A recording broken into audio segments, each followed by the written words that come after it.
Salutations, my name is Drunker, and today we are back with another episode of Blueprints with the new mic, aka the new mic from like a long time ago. So, if you saw the last episode, which is called Annex, which I actually just edited today, yeah, so we were last seen with the grotto, and we got 2 sanctum keys. At least, okay, gladly I edited that because now I remember what I was supposed to do. So yeah, the reason why I wasn't able to post any blueprints videos is because the one of the achievements was really stressful. So, oh my god, why am I? It's always this game that makes me short circuit. Oh my goodness. Anyway. So today I want to... How do you enter the room? Okay. Well, we definitely need to start doing more of the studio add-ons and also try to get most of the rooms, because yeah, they're not available. So anyway, also we're gonna do more of these trophies. That's right. Full house trophy. He's not here, by the way. So yeah. Also, when I do play games, I usually just turn on the aircon. But if it's like, what do you call that? But if it's like Anados or XXL Wolfia, or which, by the way, we'll talk about the XXL Wolfia thing later. But yeah, anything like that, I usually don't have it on. But the dogs love to bark, so good for them, I guess. So yeah, okay, so I do also want to talk about the thing happening with XXL Wolfia, and as of recording this, I've already said I still haven't made a consensus yet on what I'm going to do. So yeah, I know it's a very difficult. It's kind of difficult for me to like have a final answer. 6. Okay. Huh? Anyway, I also do want to buy some stuff. Oh my god, the pool! Wow, you show up in such a very weird, in such a very odd. Basically, we were trying to get the pool in like so many different saves, and somehow, especially during that challenge, which, by the way, now that we got the sledgehammer, I want to do something. Now, I discovered this while I was rage quitting on Blueprints while doing that the day one, when I didn't notice, but you can actually break these. So yeah, and if you break them, look, a microchip falls out. I did not know that. Wow, I did not know that my anger can result to not anger, frustration. Okay, now let's talk about the XXL Wolfia situation, because I'm pretty sure you're probably wondering why there hasn't been any consensus on that yet. Now, I'm gonna be honest with you. The reason why I'm kind of holding back a bit on deciding something, because I have already canceled the series once, and I don't know if I want to do it again. So I'm trying to be a bit more careful when it comes to the series, because I don't want to have this another problem where I'm just canceling series because you know, of other reasons. And I'm trying to be as careful as possible and to not accuse people, and also to ensure that I'm not misinforming anyone, because like seriously, Yeah, the gay gacha game space is not that friendly. Okay, they're not friendly. So anyway, the gems are on the table behind you. The gems are in this box. Every statement claiming where the gems are is false. The gems are in the blue box. Yup, it's here. Oh wait. When you reach rank 5 with lunchbox, gain half of your dinner steps. Oh. A pair of trunks. May just be sure to bring some keys. What? A permanent addition to the master bedroom. Unlock dare mode. Wow. Blue tents can only be purchased after you have proven your merit as a scout by obtaining a trophies in your trophy room. Well, let's add this lunchbox. Okay, I don't know why I tried to do that. Which, now that I think about it, maybe that was not a great idea too. Maybe we can just add one more book. Well, anyway, there's nothing much to do anyway. Oh wait, maybe we have time. Hold on. What if it like explodes if I put it there, and then when it's gone, the whole house just gets destroyed? Why am I just wishing for this house to get destroyed? My goodness. Okay, you know what? I think we need to focus on buying all the books from the bookshop because we love books here, okay? We have read Anados and Wolfia, even though sometimes I may feel I feel like I've lost some brain cells. Well, not sure if that's gonna affect it, but hey. There's a microchip there now. We just need to find the last one. Not sure where to find it, so.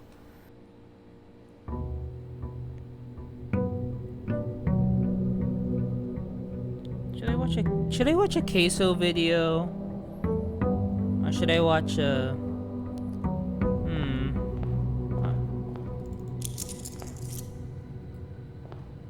Oh. Oh dang. I thought that would be replaced. Do we need to repair that? Herbert Sinclair, I'm so sorry. I mean, Uncle, I am so sorry for destroying your vases. That was probably a very, very precious one. Are there ashes there? Okay, there's not. I hope that wasn't an urn because that would be very awkward. Okay.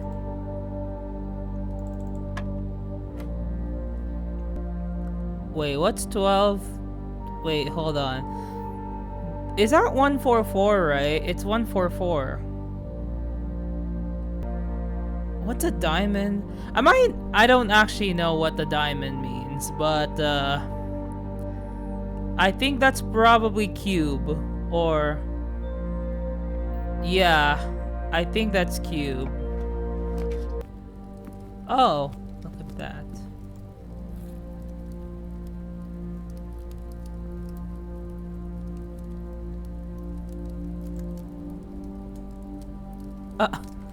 Well, thank you. Oh. Well, thank you. I appreciate it. Let's see. Realm and Ruin. A new clue. The history of Orindia. We'll buy this one. Realm and Ruin. And then when we have enough money, we can buy the rest of the books. Oh yeah, I was playing Blueprintal. It's basically just Wordle, but blueprints. Not gonna lie, it's kind of fun, but sometimes they get a bit obvious. Wait, I'm an idiot. I just said that. Yeah, hold on, I'm an idiot. I just said true, false. That means that means it's this one. Well, sorry, it's too late now. Wow. Typical drunker.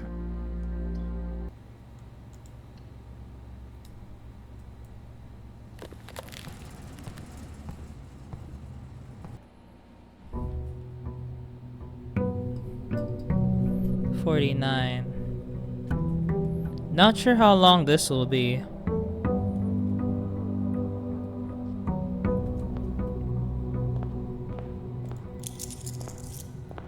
Well, oh.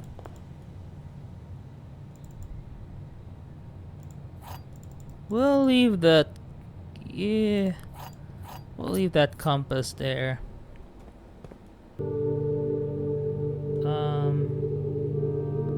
I'll just choose this.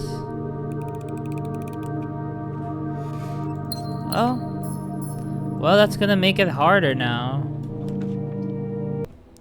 Oh, and then there's the ramen room book, which we'll read through. And then the bookshop. Okay. Let's just choose a book first.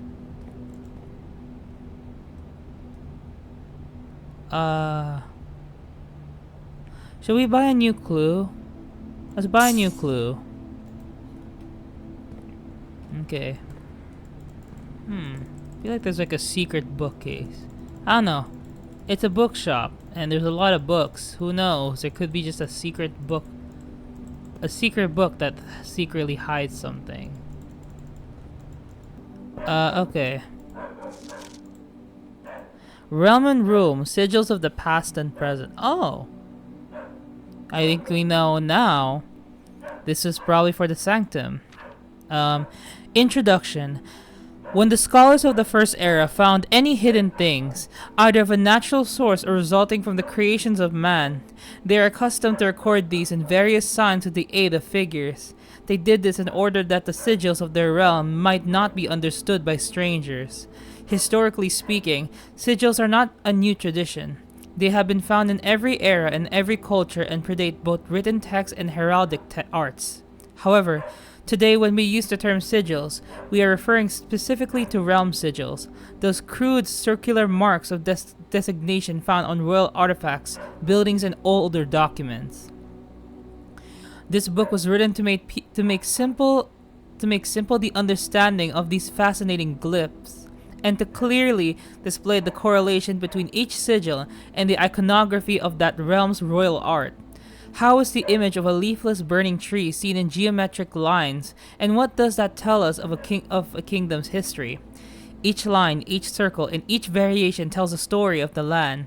Even the adorned borders around the sigil have special meaning. Okay. To understand a realm sigil, we must first dismantle the symbol and identify the individual elements that make up the whole. Each sigil is composed of 4 things. We got the core, which is here, the dividing lines, which is this. What? Oh, what the? I don't know why it disappeared. This is one, the moats, and the border. The core. At the center of each sigil is a unique shape, different for each realm. If the core gives us a name, then the rest of the sigils tells us the history behind that name. Still, it is important to be able to identify and distinguish the core as a first step in deciphering any sigil, as all the other parts are meaningless if we don't first know the place we are describing. Several example cores taken from well-known sigils. I'm gonna write the Realm and Room here, and oh wait, I technically purchased Realm and Room yesterday. Realm and Room purchase. Okay. Realm and Room read. A new clue purchase. Oh, and then the parlor. Okay. Says here we got Orindia Eris, Fen Eris, Erahia, Korarika, and Arch Arius. So, wow. Okay, let's just draw these then. The race. Spouting forth from the core will come several different dividing lines, splitting the sigil into pieces. From one sigil to another, the rays will often differ in number, style, and form. Studying the differences in these lines will immediately reveal several things about the realm. Transportation, the number of rays. Counting the number of dividing lines in a sigil will reveal to us what method of transportation was prevalent in the realm. Were they a seaside kingdom that relied on ships, or a desert domain that might have employed camels to cross the sandy expanse of their lands? Okay. Naval. Oh my goodness. I think we're just gonna have to write that down. Basically... Okay. Oh goodness. Oh, I think it should be easy. Because all we need to do is that there's at least... we can identify them by the amount of lines they have. So, 8 rays is a naval capabilities. The 4 rays represents roads, like a crossroad. Horseback, which is... Oh. Well, we'll just draw it like this. Yeah. Horseback. The 3 rays is a train system. 5 is aviation. 2 camels, and then this one is a turtleback travel. Okay. Weather. Okay. Golly. Identifying the style of the ray used in the sigil will show us what weather the kingdom considered native. Some are intuitive, like the jagged lightning speed lines to indicate stormy lands. Straight back lines indicate a lack of unusual or harsh weather. Okay. Golly! We have to write all of this. So, no weather. No unusual weather. And then, this one is foggy. The wavy one is heat. Extreme heat, specifically. Like, yeah. This one is rainy. This one is stormy. The one with dots is snowy, and here is windy. Okay. Oh. Motes. On each sigil, floating between the rays are small figures called motes. From the shape and size of the motes used on a sigil, we can tell the type of society a given realm proclaimed. If they consider themselves mighty in arms or blessed by artistic and economic fortune. We're gonna have to write this, huh? I'm already writing it. Tribal, and then agricultural, and then martial, and then metropolitan, academic, industrial, spiritual, and poetic. Okay. The borders. Around each sigil is an adorned edge serving as a container for the information within. There are 8 different borders, each one corresponding to a different color. These borders always correspond to the banner and national color of that specific realm. Okay. We're just gonna do... Okay. Okay. Empty circle, white. Shaded circle, black. I don't know how to describe that, but it has vertical and horizontal lines. Violet. Diagonal lines is green. Triangles is orange. The one that looks like storms is red. The one that looks like, I don't know what that is, but it's something I would probably draw as a kid. Pink. The zigzag lines, that's yellow. And yeah, okay. Okay. By studying the core race motes and borders of a sigil, you should now be able to unlock the meaning behind what had previously been an undecipherable enigma. And then we got Feneris, the Grand Realm. So that's already a clue. So transportation, road carriages, weather's foggy, society is militaristic, and the banner's red. Okay, well, I think that's this one. Okay, well, that's there. That's the sigil. Okay, where's when we get back there, we will input that. But for now, we will leave and try to get more money, hopefully, because I wanna buy out the bookshop. Still takes some time to play this, huh? Oh my god! What the? Why are there suddenly just random coins here? No idea, but thank you for the coins. Oh, that was for the 2.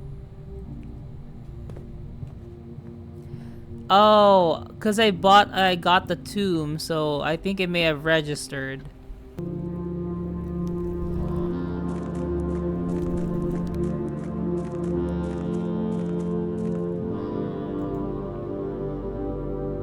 Wow.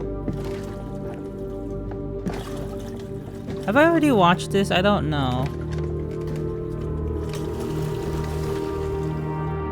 Wow. We're sailing. Have I actually revealed that trick, or was that from a save? I think I may have done that while I was doing the challenge. Well, my bad. But we definitely do need to drain this reservoir. This is the one for... But we don't know that yet, so I think we're gonna have to buy that history of diamond. Which one is this? Okay. Orinda Heiress. Never mind. We don't know anything about these. Well, we have no place to go.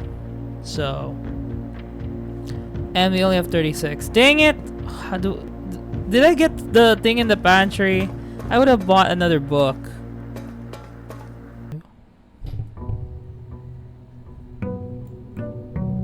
Day 50.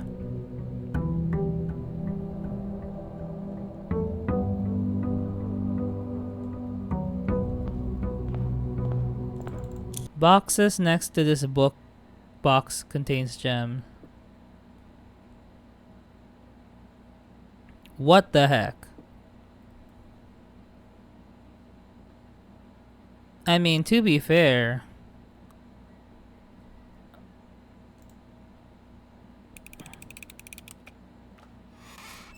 yeah. I was like, I mean, if you just think about it, technically technically the middle one is the one that has the gems, because we're in grade 1. You know what? I'm gonna write a note on this. Hold up. We're going back to kindergarten. Oh my goodness. Hold up. Let me just take a picture just in case. Oh. So we're back in Anados kindergarten. That's right. So I'm just gonna be waiting for Theodore and Patty to come around. So we're in Anados kindergarten, everybody. So make sure to designate the place for Go and Agane, because they're gonna be here. And Theodore and Patty, you two been close, you know. I hope you don't cheat during your test, okay? Yeah, okay. Hey, Saratobi, stop hoarding the trash can, okay? I don't know what I'm doing.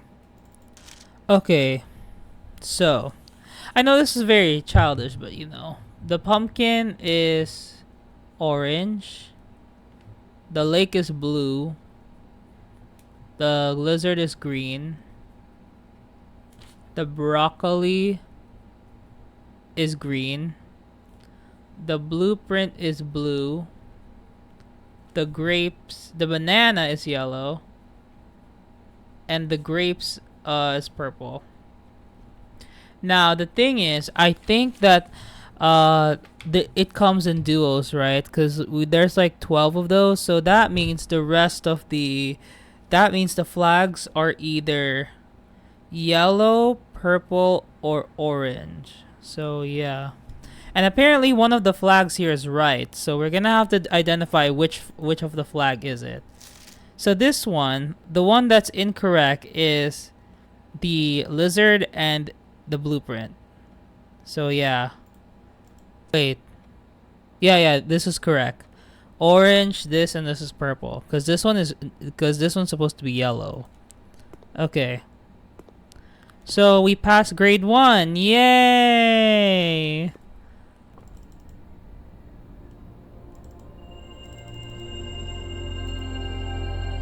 Yay, discount. Does that include the books too? Yay, the bookshop's on discount. Oh, well, thank you for the redirection of the bookshop. Thank you. How much is it now? 25?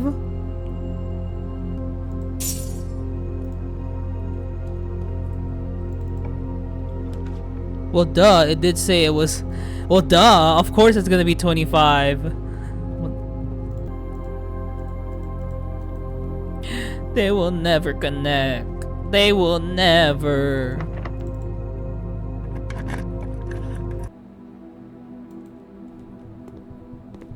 What kind of system are you doing here? Well, I already know this one. Yeah, I already know this one, so... What makes you think that these questions mean something? If you know what I mean. Like, if you just input the numbers, maybe it actually means... Can you actually see the numbers? No. Never mind, you can't. We need more gems though. We're kind of broke.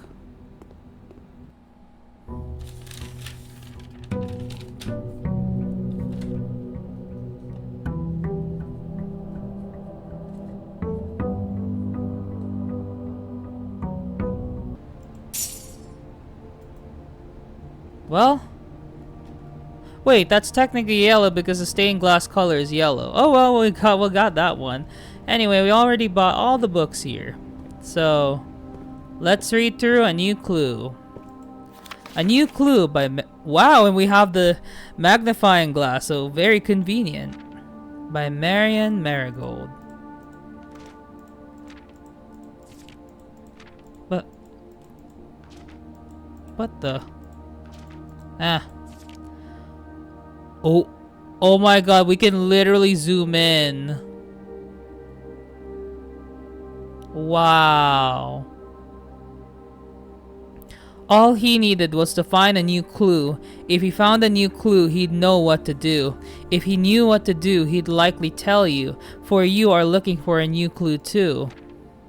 He had retraced his sketches and studied the files, reviewed all his cases and gone through the piles of the evidence present and the precedents evident, and retracted his steps as it stretched on for miles. Let's see. Dead cases. Lavatory, closet, attic, furnace, solarium. Corner cases. Parlor, patio, nook, office, library, and pantry. But wait. Parlor and library are unusually not checked. Depart. Let's look. Maybe I can look back at the footage at any time. Look. Wait. This is important.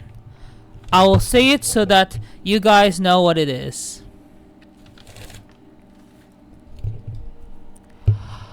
Suspect list. Rose Bill. Age 50. Richard Scott. 12 years old. Um, is that Frond Nayford, age 32. Sanola Dillo. No, that's Sandra. Sandra Dillo, age 14. Bo Lee, age 16. Charles Rascal, age 12. Christoph Clark with an E, age 25. I think I may have bass boosted it, but at least you know now. But yes, it is Rose Bill, age 50. Richard Scott, age 12. Is that Lloyd or Ford?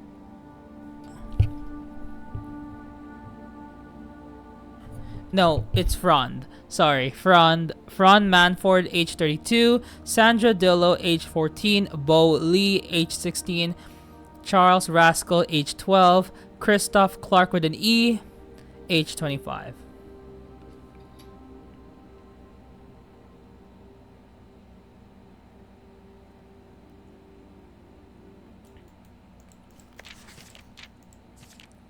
He had looked high and low in all the rooms. He had searched every corner in each of the tombs. In this particular case, he had checked every space.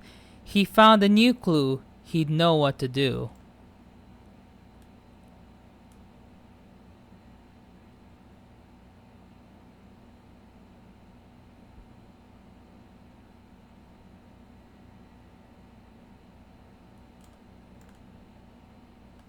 Keep left.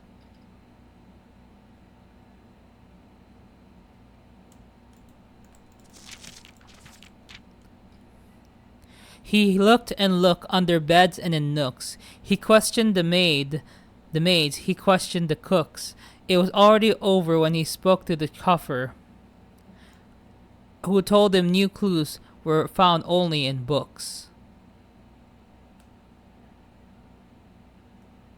Okay. An apple, a banana, and an orange. ABO. Alpha, beta. Okay, stop. So, tomb after tomb that the library loaned, and the books that he already owned, were searched for from their covers all the way through. If he found a new clue, he'd know what to do. Tender Cipher. Luna renamed. Wait. Uncle Aw, draft the sixes.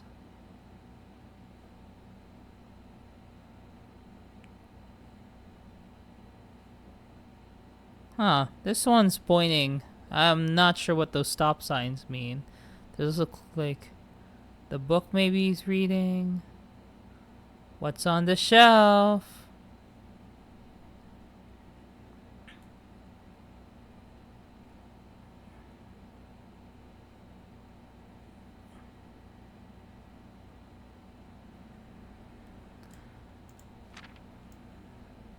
He changed all the letters in the line that he found. He checked all the colors of the spine that were bound. He doubled the meaning of each seasonal greeting, and found that the diction of each word was sound.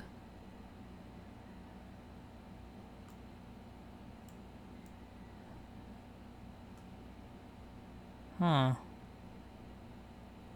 What? Right. Draft the sixes. The fixed. Dead end. He stayed up all night and studied the maps. He laid out the floor plan and measured the gaps. As if his directory was considered a trajectory, it was nothing short of a full mental lapse. Okay. Oh, I think this was supposed to be the hint that you're supposed to destroy that vase, but my anger caused it.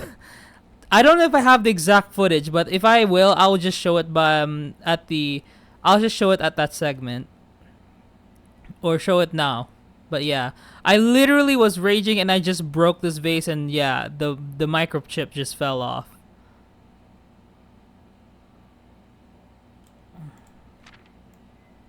A man obsessed and cuckoo too, they would say as he would wander through. The best medicine is not yet evidence. If he found a new clue, he'd know what to do. I have a feeling this is about us. But let's read it by the end of this book. Each.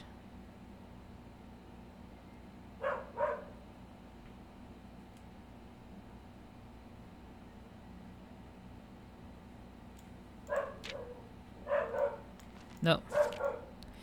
And having read this book so many times, having scoured over each of its cryptic lines, have you exhausted your search? Have you seen all the signs? Wait. Major.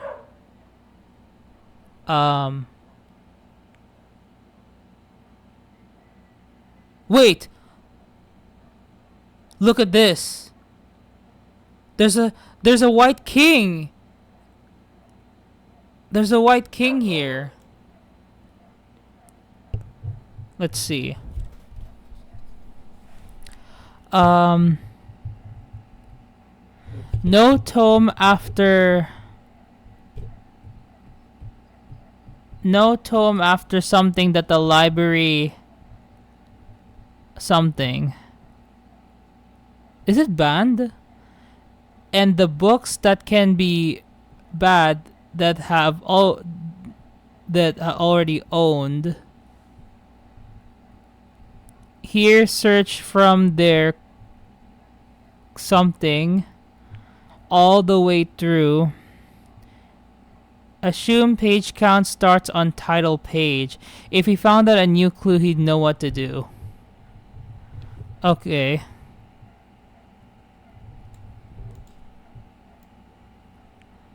Or is there perhaps something new, something overlooked, but now in view?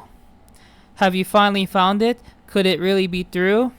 If it's a new clue, you'd know what to do. The suspect is minor. The suspect is minor. The suspect is major. The suspect is a key.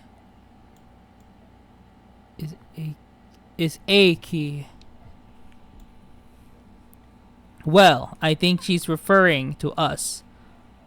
But unfortunately, I do not know what to do. So, sorry. I'm very clueless of what you're trying to say. Because, in all honesty, I'd rather end the day. Oh my goodness. Anyway, so we have some hints. So it looks like assume page count starts on title pages. So this one's the title page. Okay, so what we've learned so far is that this page is very important. So it says here that red is page A, green is page C, violet is page B, and blue is page Z. Here, this is the exact one. So tome after tome, the library loaned, and the books that he already owned were searched from their covers all the way through. If he found a new clue, he'd know what to do. I think that was the exact page. Yeah. Okay. So it says here that assuming page count starts on title pages. So red, green, violet, and blue. Page A, page C, page B, page Z. So, golly. Yeah, oh my goodness. Golly.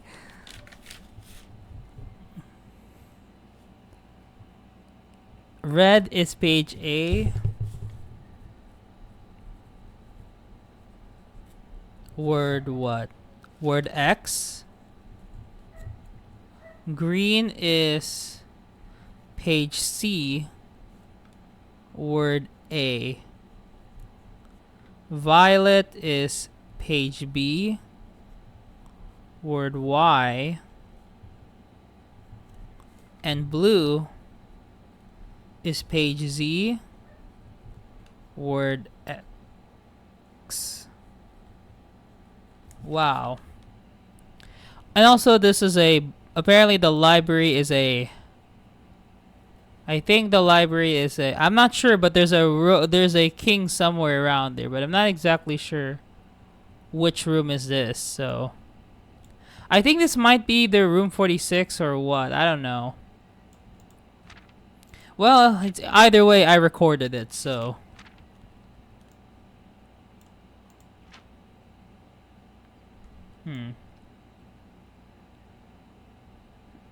Okay. So red is page A, word X. So far, tender cipher. Green is lunar renamed. Violet is Uncle Aw. Blue is draft the sixes.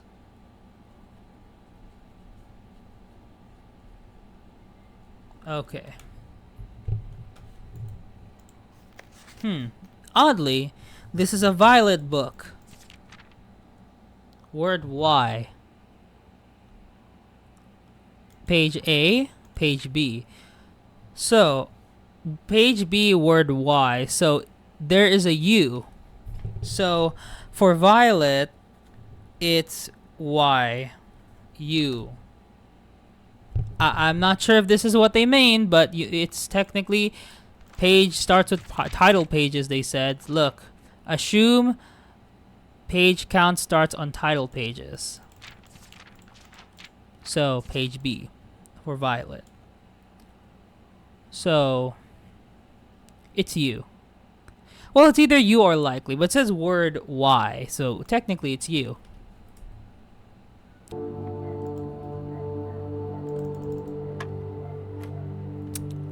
They're giving me this. You know what? We are gonna spend time until we figure out how to solve this puzzle. Okay. So apparently 12 diamond 20 equals 1.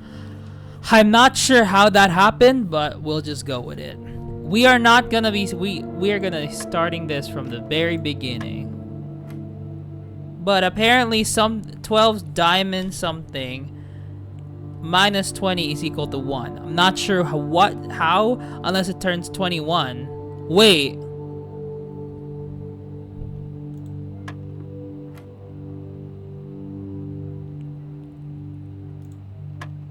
Wait, I'm cooking. Hold up. Oh, wait. Hold up. I actually cooked. I cooked. So, well.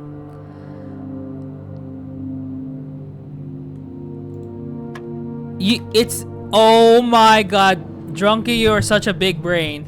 Big brain. Basically, the diamond means reverse of the unit or the number. So 81 becomes 18. Drunker is a genius, man. Drunker is a genius.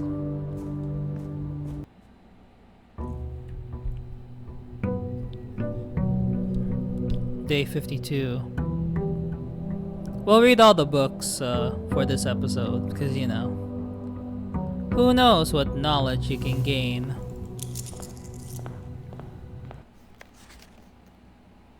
The first edition. We'll do that.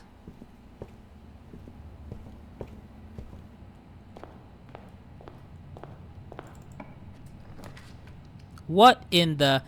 Why is it getting worse? Why are all of... Dang it, why did I draft the library? Oh my god. Now there's just random rooms everywhere.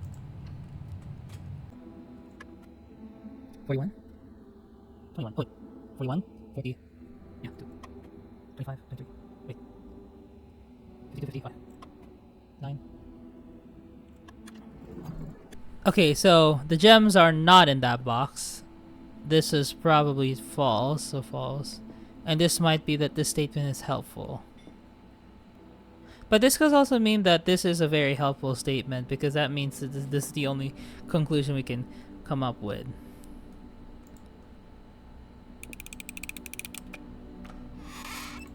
Yep. Okay. What is this room?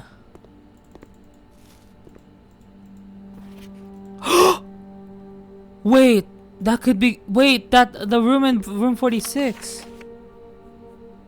I hope this isn't a political statement. What?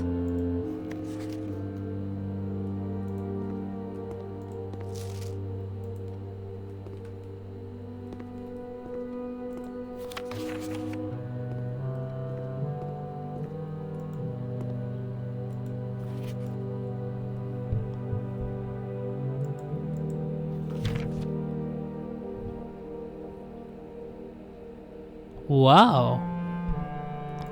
Wow, this is such a bad map. They don't even show the places. Like, golly. Oh, these could be important. Nah, I'll just look back at the footage.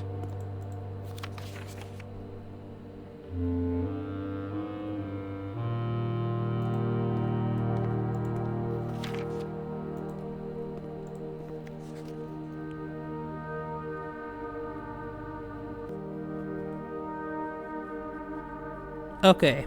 So, this nation is the one with the heart. This one is the one with the rainbow looking thing, the curve, pretty much just like the island itself. This one I think is the, I don't know how you describe it, but it looks like a square with a little, it's like a patio. Yeah. This one is a diamond, and then this one is a mountain. This one is the hexagon, and this one is the hourglass. So yeah. So anyway, that's it for geography class. I hope you learned something. I sure did.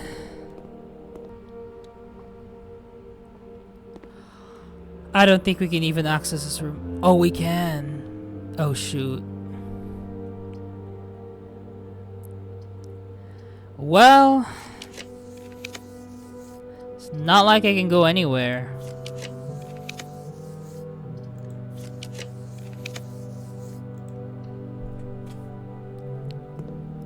Anyway, what the heck is this?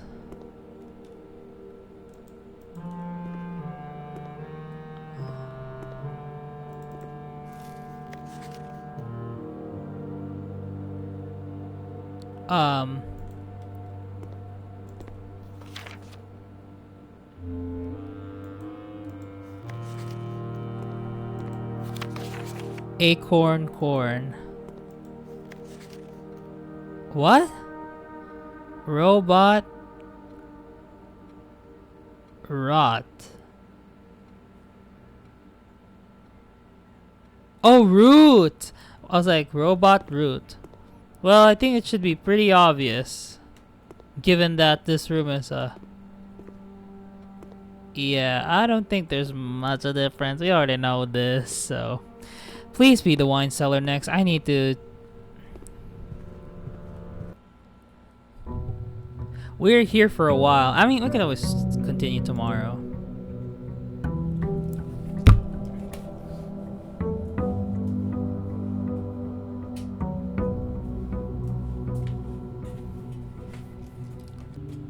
Okay. The history of Orindia.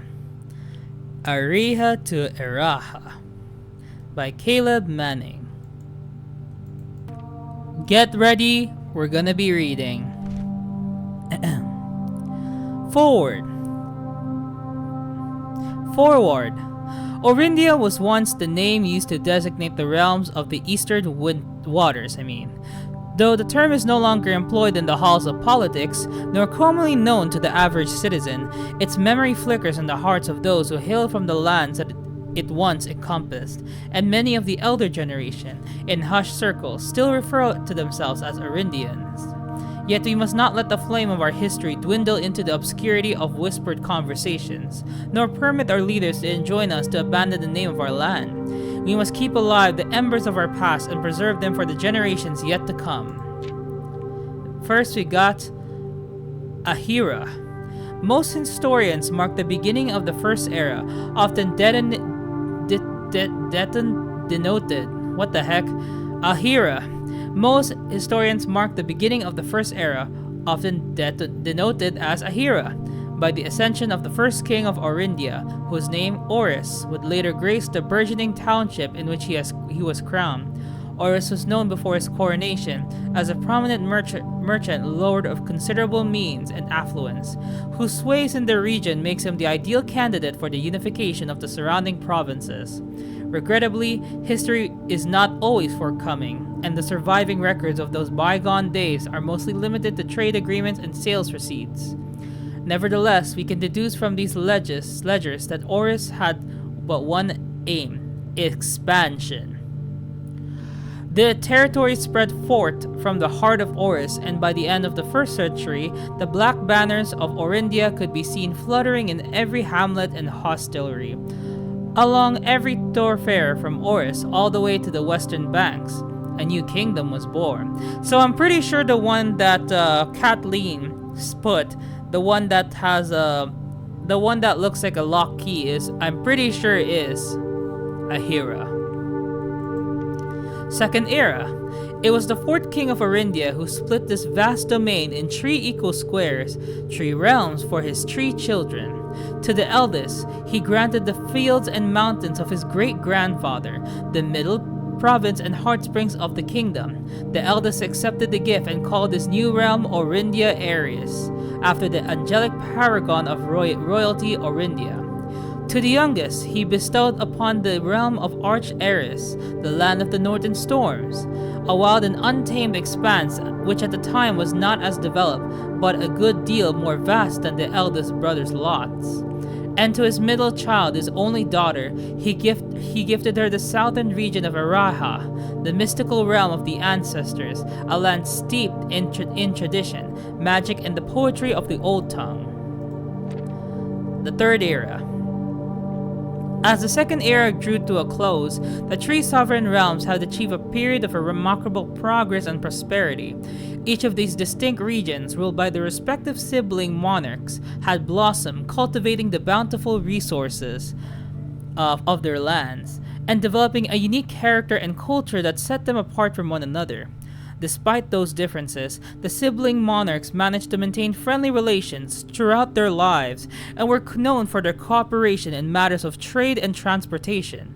The succeeding generations of their heirs continued that tradition, and the third era was defined by the construction of a vast network of railways that spanned the length and breadth of the land, linking the northern mountains of Arch Aris to the southern shores of Araha. This development facilitated travel and commerce between the 3 realms, further strengthening their bond and laying the foundation for the promise of a prosperous and bright future, a promise they would unfortunately, as my readers would soon find, not be kept. As the king of Orindia Aris entered the 4th era, a different kind of ruler took the reins of power. King Desolates III was a king who listened to the voices of all his subjects, from the most influential advisors to the humblest of citizens. He was a king who often was seen among the people, eating, drinking, and conversing, a sight that shocked not only the gentry in the court, but the masses as well, who could scarce believe that they, as peasantry, would ever stoop with the crown. Desolates was renowned as the king of the people, and it was therefore a surprise to no one when he made the decision to move the capital from the secluded mountains of Reddington to the public stage of Oris, leaving castle and court behind. The people were overjoyed by this choice, and the city welcomed their king with open arms and great fanfare. Yet not all were swayed so easily. There were those that viewed the king's conduct to be unbecoming of his station, and were wary of how readily he could be persuaded by the tears and tales of the common folk. These dissenting voices planted the seed of discontent, which took root in the lawns and gardens of the nobles of Fen, or as I have been instructed to say, the grand city of Fen. What the heck? Era of Ruin. After the passing of King Desolates III, the 4th era came to an abrupt end. Thankfully, the king died naturally in his old age and surrounded by his people in Oris, far away from the growing unrest among the western city of Fen. On the very next day, the 6th of October, the self-proclaimed Prince Learson of Fen declared himself the true monarch. This declaration was boasted by a surprising number of supporters due to the fact that Desolate's fort shared his father's good name but little of his virtues. As the prospect of civil war seems inevitable, the realm's regiments were hastily recalled from the frontiers to stamp out and put an end to the Fensurrection. Wow. However, instead of restoring order, what ensued was a savage and merciless campaign against their own people. The gardens of Fen, once a center of splendor, were transformed into a battlefield as the cries of the innocent echoed through the city streets, stained in red. The brutality of the pacification of Fen did not go unnoticed by neighbors. As sympathy for the city surged, allies came forward to lend support.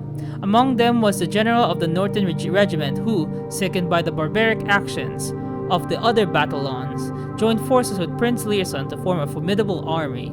Together, they leveraged their political influence and favors to persuade the nearby realms of Arch-Eris and Nuance to join their cause. However, even with the tides turning in their favor, victory did not come easy. The War of the Fifth Era lasted 22 long years and saw buried one in every 3 men. Prince Learson himself added another member to the casualties. However, even in death, he had won. Oris has fallen, and with it, the realm.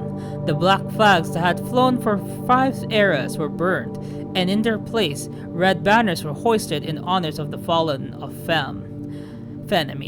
The few remaining members of the former royal family fled in fear for their lives to the south, forever exiled. Never mind.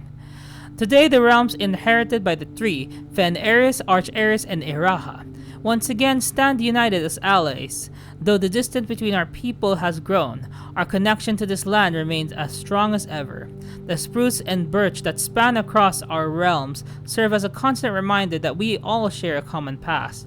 And as those trees continue to grow, so do our hopes for a common future. A future where we are not defined by the colors of the banner we raise, but by that which connects us. A land that we each call home. For this is, despite everything, a land rich in history, a land of myth and wonder, a land that sprung forth the greatest empire the world has ever seen, the land of our fathers, of our mothers, and of our children. This land is after all that has happened, still Orindia. So, it looks like we got some hints from the book. So apparently, this horsed one, this diamond one that I said, that might be Arch-Eris. I think, okay, because it says here, there's Orindia Eris, Arch-Eris to the youngest, so this is Arch-Eris. So the one that looks like a diamond is Arch-Eris. Oh, well, it says here anyways. And Orindia Eris is the one that looks like a key lock.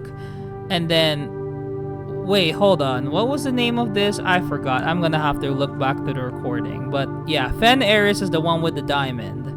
And as we know, apparently Iraha is a land of the poetry. So, we can expect that for Iraha, we'll do some flowers, right? So, we know that Iraha is the southern shores of Iraha, the strength of their bond. So yeah, so it says here that the land of the northern storms spans without the time was not developed but a good deal. And says here, a region of Iraha, the mystical realm of the ancestors, a land steeped in traditions, magic, and the power of the old tongue, the poetry of the old tongue. So poetry.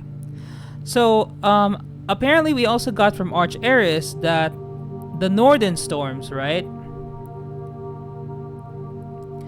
So the northern storm. So we can say that Arch-Eris is the one with the lines of the one that looks like a stormy thing. So yeah. So Arch-Eris.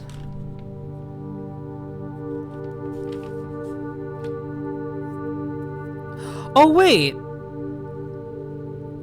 Hold on. Actually, there were hints in the classroom. Okay. So it says here his new realm, Orindia Heiress, after the a paragon of royalty. So yeah. Let's see. Okay, look at this. Orindia. Ahira. So yeah. So Ahira is the one that has the black banners. So we can say that Orindia Heiress is the one that's black. I think. Black thing, yeah. So Orindia has the one with the black one.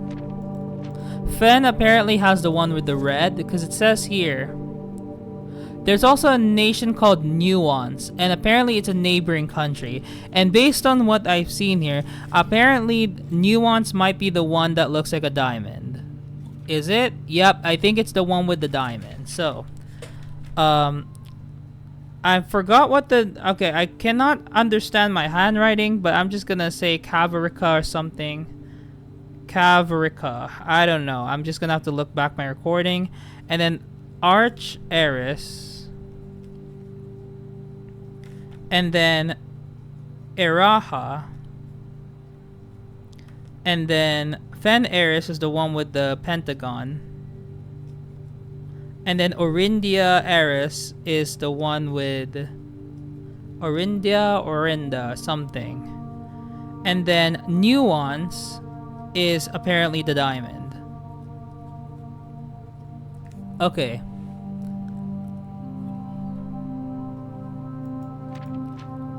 So red banner. So for what we know so far, well, not exactly. So, oh shoot, Turtleback Travels, golly. Okay, so Eraha is the one that has poetry. So that's the one with the flower. Arch Heiress is the one with the storm line. Actually, will. So yeah, storm line. And then Orindia Heiress is the one that has the that's black. The black flags have flown, and then red. So the Fen Heiress is red. Yeah, Fen Heiress, Arch Heiress, and Eraha. So Arch Heiress is the one in the north, Fen Heiress is the one in the middle, and Eraha is the one in the south. So yeah.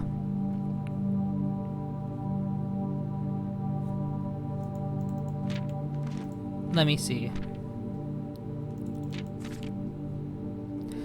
A wild and untamed expanse which not had a good deal. The mystical realm. Okay.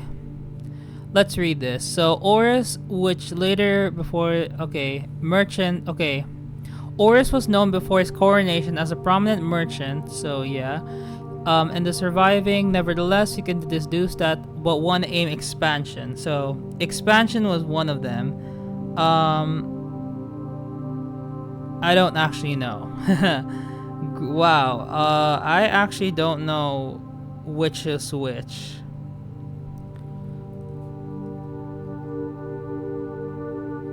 Okay, I don't know if it's Crossroads. I don't know if it's the Crossroads one. Because it says here it's by expansion from every hamlet all the way to the western backs. I think it might be expansion for Orindia Heiress. So 4. I think it's that's just my assumption. So yeah.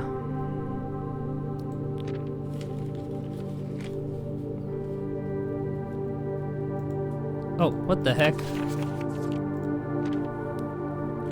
Remarkable progress, friendly relations, the Northern Mountains. Wait. By the construction of a vast system. Wait, look.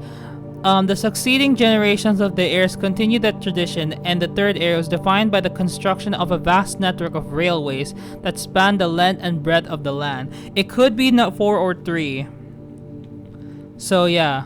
So there's a railway which linking the northern mountains of Arch Eris to the southern shore. Wait, the northern mountains of Arch Eris, northern mountains.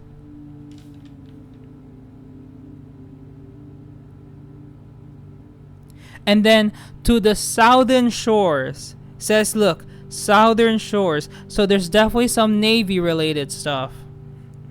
But we don't know yet. But it says there's southern shores. But I'm not going to input that yet. So yeah. So yeah.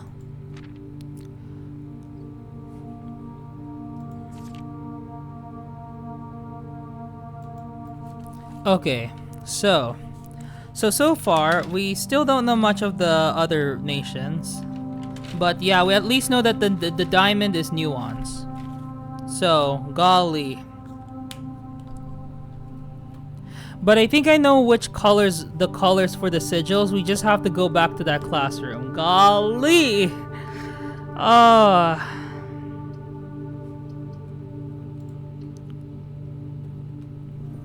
Drunker, wow. Truly, truly amazing. I felt like my brain just collapsed. And I wish to just end this day early so I can read the other book.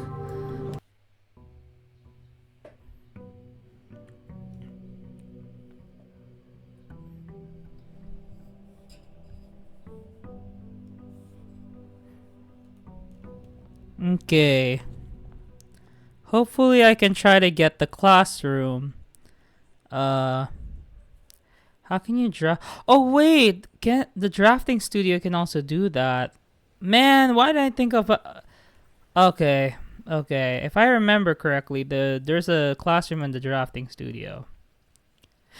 Well, it's not like we can really get anything, so might as well just get the root cellar and hope we can get the vault key.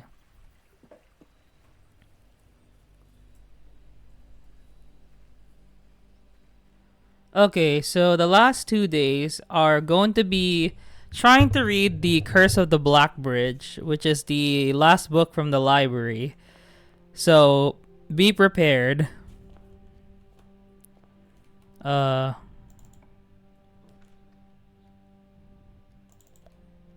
goodness. Bedrooms galore.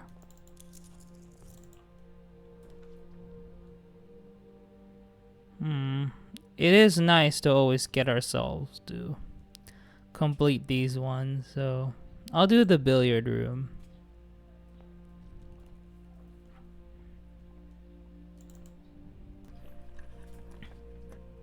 Oh, hold up. I kind of want to go here. Okay, so this is the first time I'm going. Wait, have I been to the showroom? Let me just check. Yeah, I have been to the showroom, but I've never been to the gallery before. This is the first time. Yeah, I don't know what room 8 is. Let's see. It's interesting. Wow.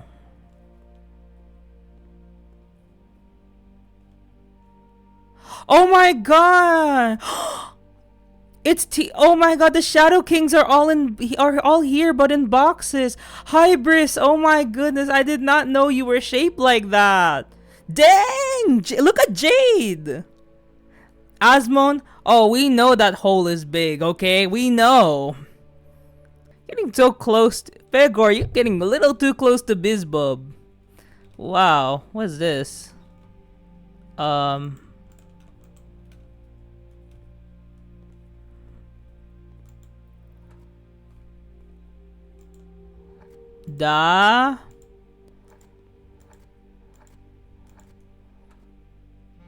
I don't know what that is. Let's see. What is this? Oh.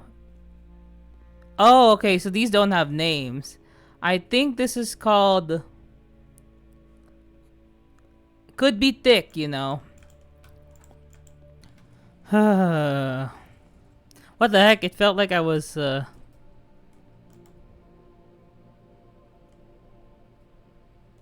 Wait. No! I can't spend on anything!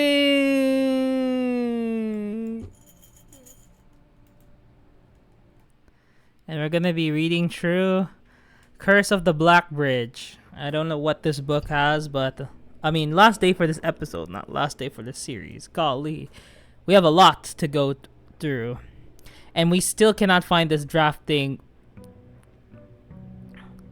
strategy thing. I mean, we still haven't gotten this drafting studio. By the way, this studio is avoiding me.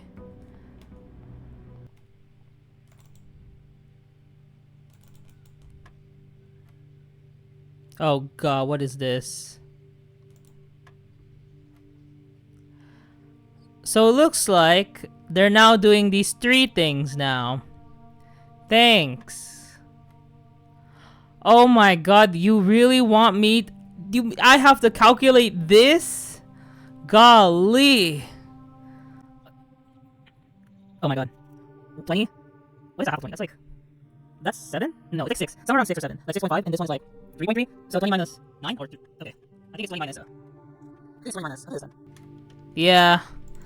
Golly, these puzzles are getting very difficult, I have to say. There it is. All I just wanted to do is just to figure out what this library offers, okay? Well, we already missed a spot.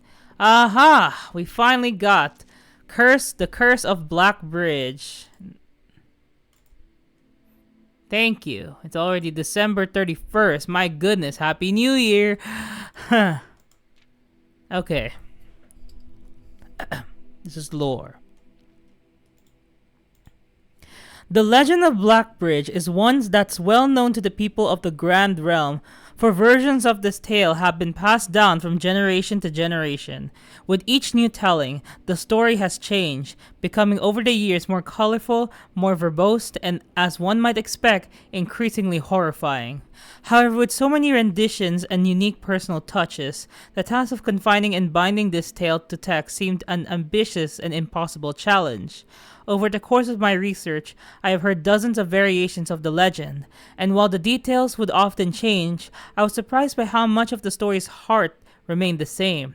Yet the more I listened, the clearer it became that there could never be a definite version of this tale capable of capturing all the wonder and myth of Black Bridge. In the end, I chose to write down what felt most authentic, the story my grandmother told me as a boy long ago.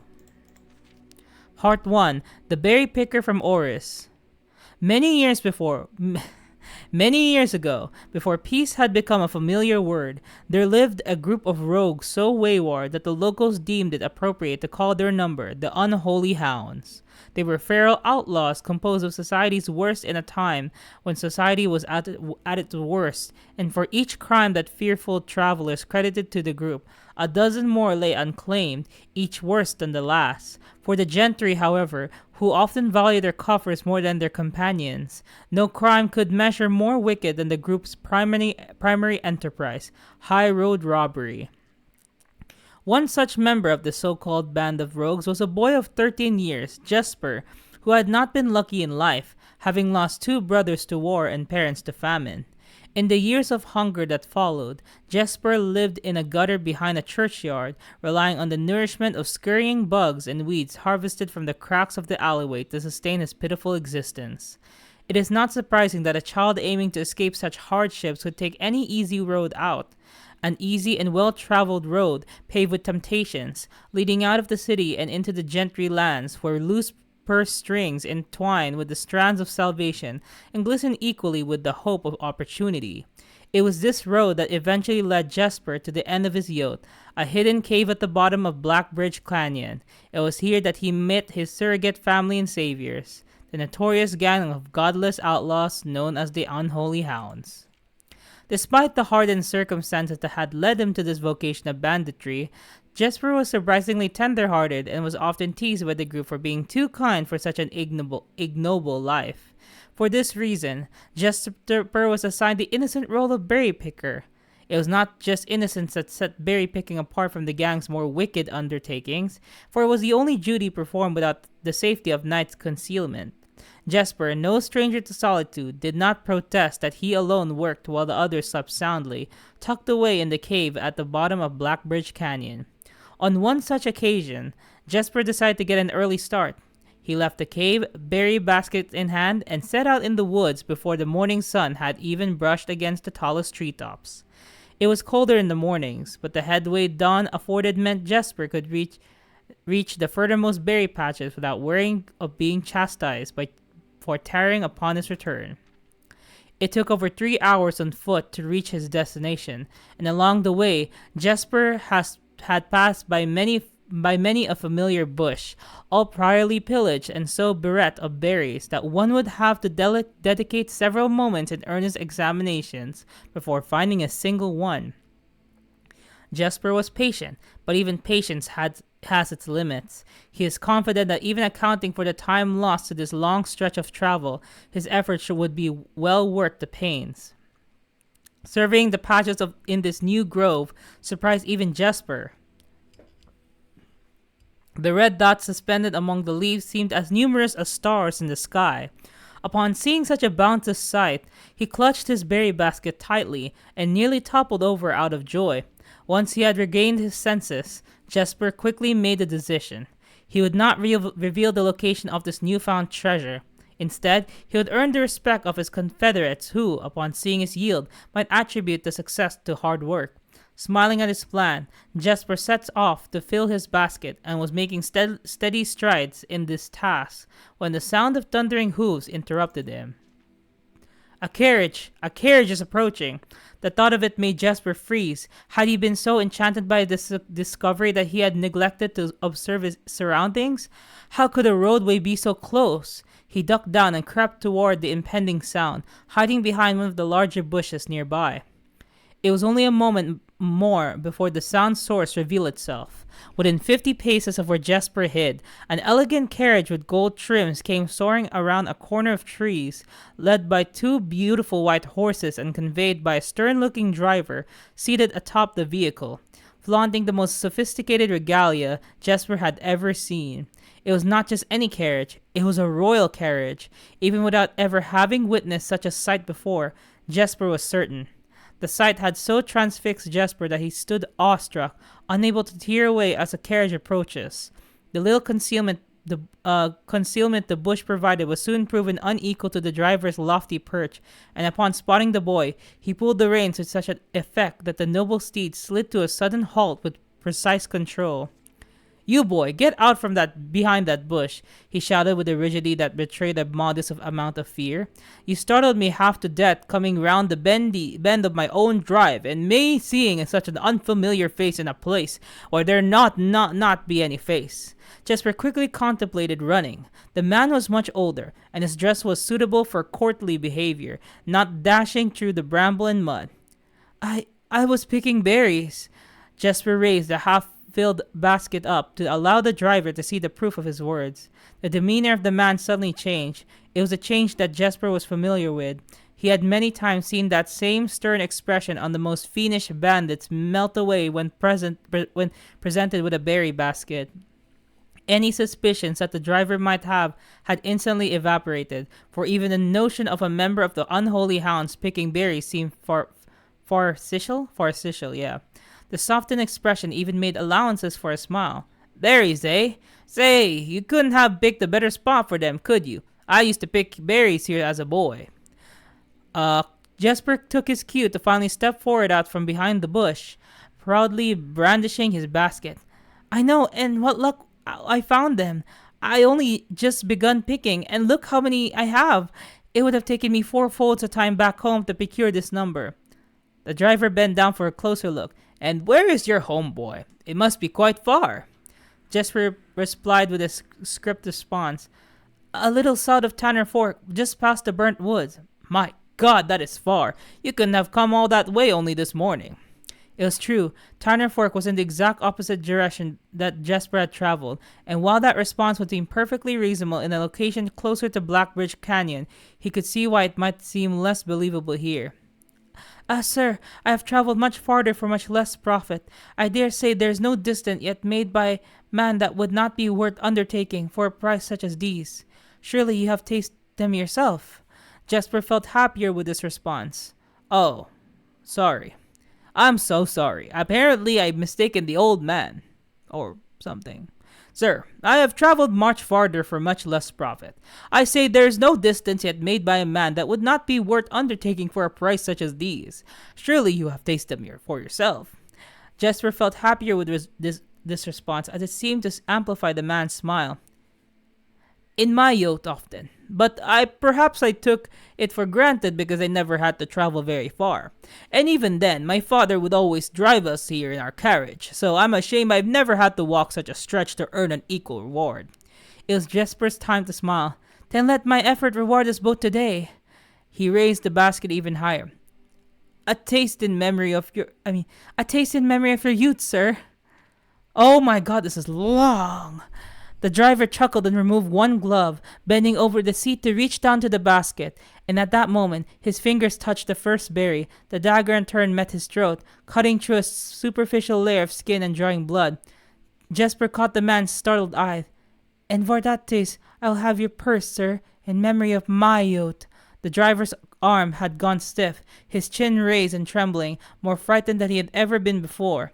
Whether unable to or incapable of speaking, he did not respond to the boy. Perhaps he did not think his jaw could afford to be engaged at this particular time. Jesper let the basket drop, freeing his other hand to probe the man's pocket. Do not mistake me, sir. I will not kill you if you give me no cause. Though I will admit, the thought of taking your carriage and leaving you the indignity of walking appeals to me. Unable to find the purse in the man's coat, Jesper pivoted to search the seat under him. Why have you no purse upon your person? The driver slowly raised his hand cautiously, pointing towards the carriage door behind him. Jesper lowered the knife's edge a small degree to allow the man to speak, then which he did in turn softly. There's a box in the carriage. Well, come down then, and grant me the courtesy of sparing your life and binding your hands, a concession I assure you of my tender heart, for it would be much easier to slit your throat. The man started to comply, slowly lowering himself from the driver's seat of the carriage. Once down, Jesper guided him away from the carriage to a nearby tree, where he instructed him to get on his knees and put his hands behind his back. Excusing his experience, the man indulged Jesper while he figured out how to adequately bind them. The smile and kindness Jesper had seen on this man's face, now nothing more than a distant memory. In their place, cold dark eyes displaying no emotion. I wonder, should I grant you the same clemency you are showing me? Jesper stopped, surprised by the question. Sorry. I wonder, should I grant you the same clemency you are showing me? Jesper stopped, surprised by the question, but ignored it, secured the final bindings, and then hastily returned to the carriage. With one hand on the door's handle, he turned back to the man. If there is no locked box, there will be no clemency. Inside, the carriage was surprisingly dusty and unswept, a stark contrast to the elegant and polished golden facade of the exterior. It had apparently been many years since a passenger had enjoyed passage in this vehicle. This all but confirmed what Jesper had suspected. The driver of this carriage was not a liveried servant in the employ of some greater master. Any curiosity that this observation might have further produced was quickly abandoned upon seeing what rested under the carriage back seat, a large wooden lock box. Despite its hefty appearance, the box was surprisingly easy to handle. Within a few minutes, Jesper had dislodged it from its hold and carried it out into the sunlight. Inspecting the box carefully, two observations were made. Totemic symbols found carved on all four sides of the box hinted that the box was very old and likely not created by Orindian hands. It reminds him of artifacts from the old world and was presumably crafted in one of the ancient realms. Secondly, the box was secured by a rusted yet robust padlock and would not open easily without a key. Jesper looked over to see the driver quietly observing from his indentured position. Do you perhaps have a key you can provide me to open this box? Without emotion, the driver replied, There is no key to that box. Jesper stood up. Easy enough then. He headed it over to a nearby rock of sizable dimension and lifted the stone up, carrying it back to the box. If there were ever a time when that lock had been resistant to brute force, it wasn't recent. With one hit, the stone had completely shattered the rusted lock. He bent back down and opened the lid. Inside was an effigy, a crud figure chiseled from stone. Without too much deliberation, Jasper bent down and picked it up, somewhat surprised how heavy it seemed given how light the box had felt. Having expected to find something more akin to gold or gems, he looked questioningly to the man, hoping to find an explanation. The driver's smile had once again returned. "You are cursed, boy, for deadly is the stone. You have opened that which should never have been opened, and you are cursed." Jasper carried the effigy over to the man and shoved it in front of his face. "What is it?" "That's one." Feeling his disappointment rising to anger now, Jasper tightened his grip on the effigy. "One what? One what, you mumbling agenter? And in God's name, why have you no purse upon your person?" The man did not seem intimidated. "One pace." He paused for effect. 12 more and you will be dead." He only had the second to flinch before the effigy struck him in the head and put an end to his cryptic ramblings.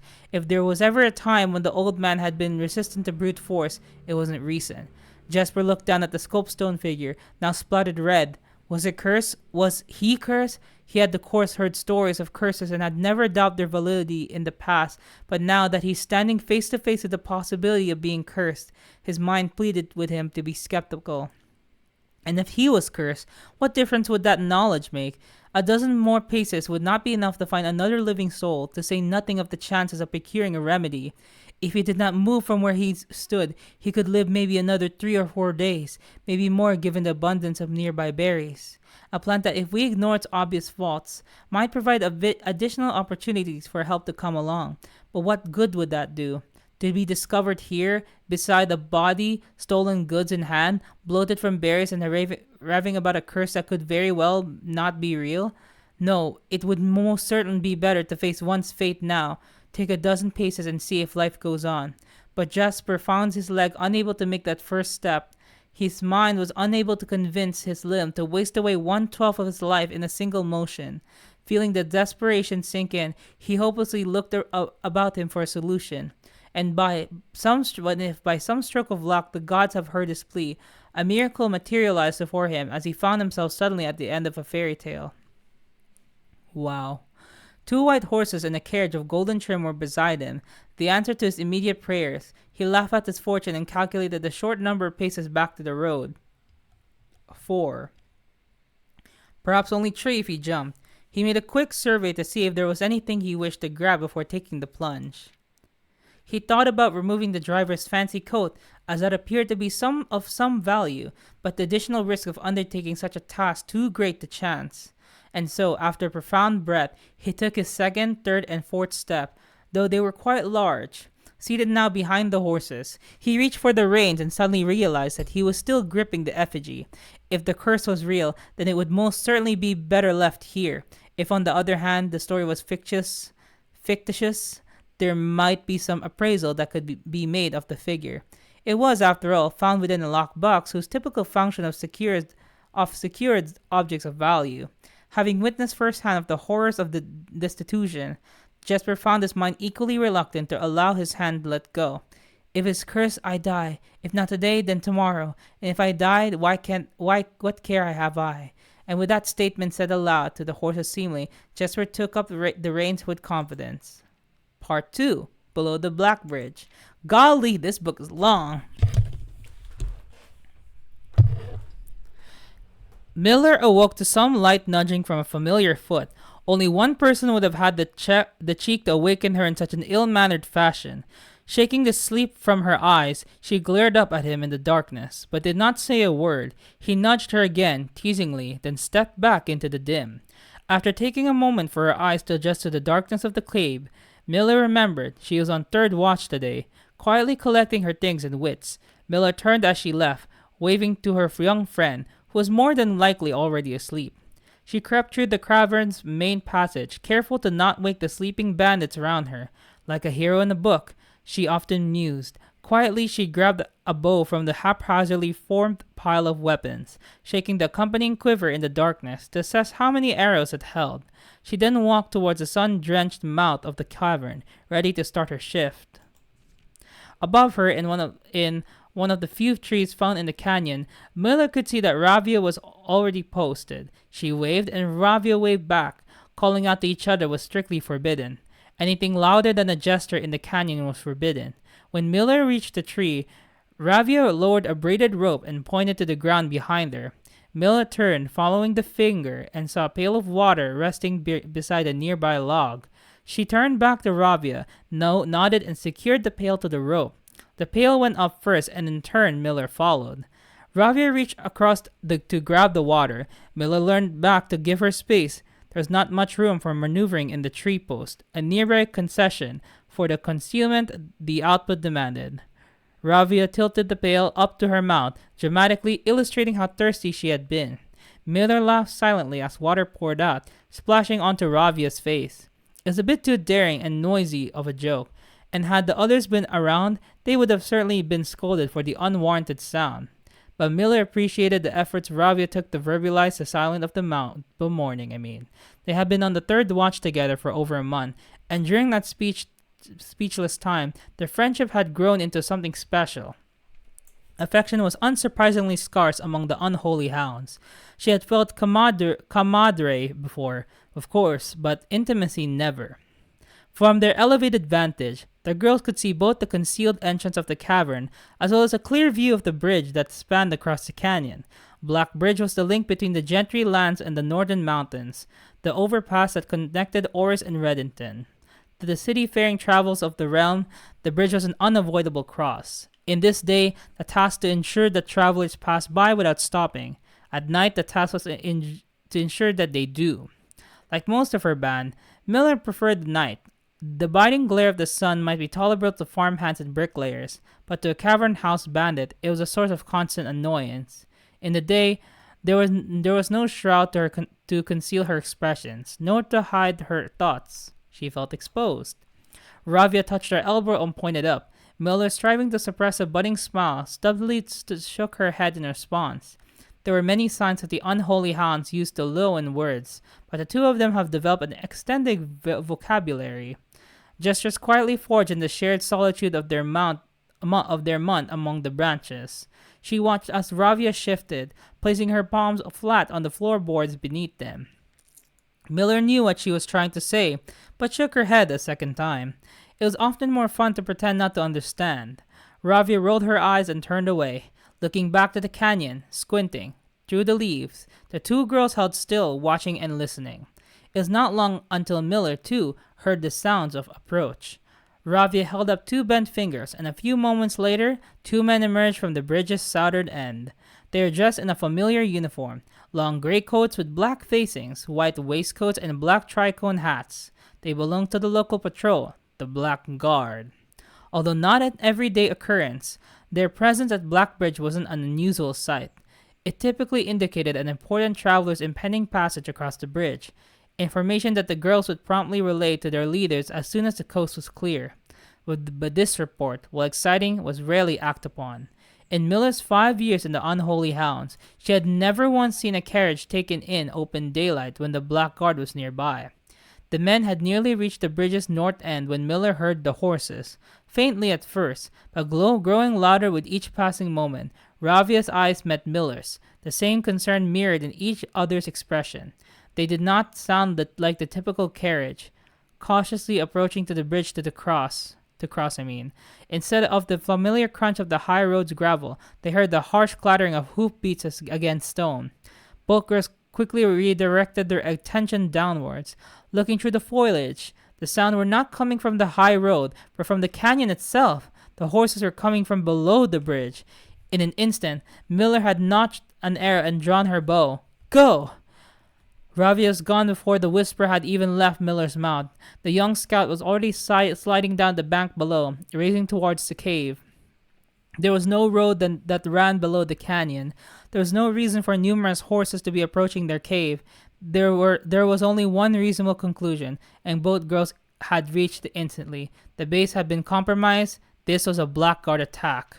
The moment the horses came into view, Miller let loose her first arrow. She was surprised to see a carriage. She had expected cavalry. Before she even finished processing that thought, her second arrow was in the air. Without a trail, it would be unthinkable for a carriage to traverse such rough terrain, yet she watched as the wheels jolted over the rocky riverbed.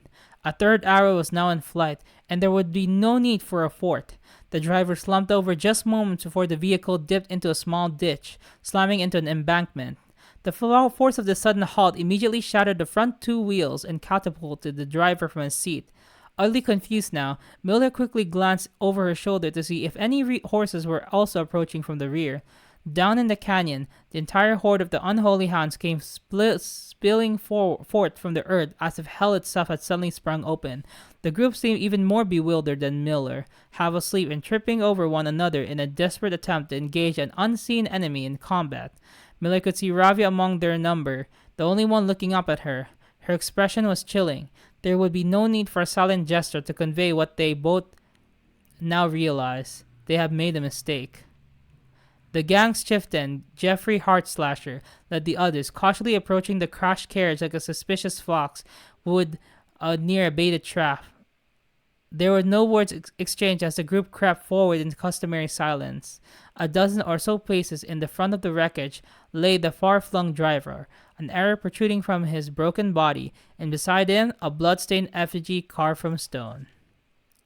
Miller was inconsolable. Jesper had always been her favorite. He had always shadowed her in the night, clinging to the hems of her every move, the way a child tails behind an older sibling. Tender-hearted, she had always called him, though deep down she had known that wasn't quite true.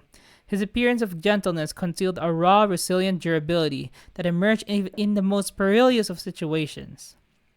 He had been a flower amongst the nettles of this cave, but he still had thorns, honed by grim past and 100 hands of misfortune. They buried him in the darkness, in the back of one of the larger cabin rooms. He was interred with a berry basket. He was interred with a berry basket and a silk handkerchief that he had treasured.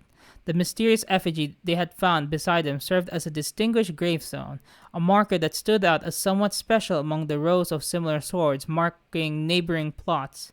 No one spoke, not even in whispers. There was nothing to say.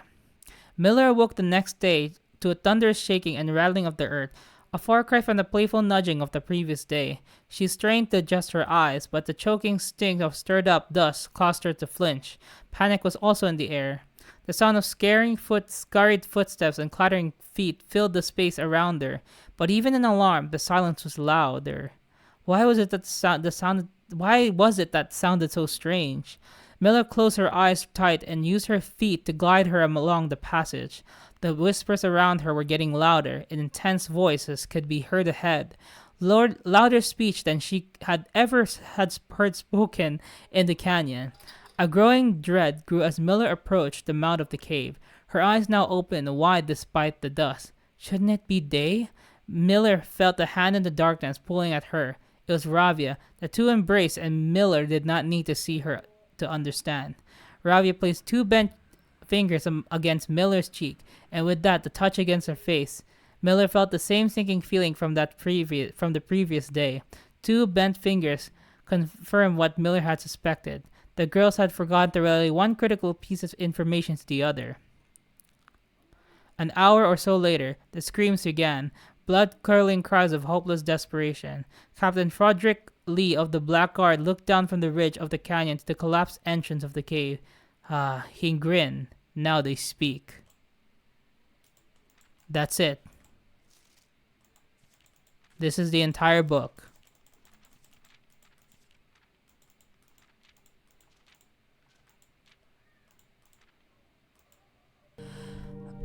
So anyways, thank you so much for watching this episode. I know there was just a lot of reading, but seriously, it was insane. But anyways, thank you so much for watching, and I'll see y'all whenever. Bye-bye!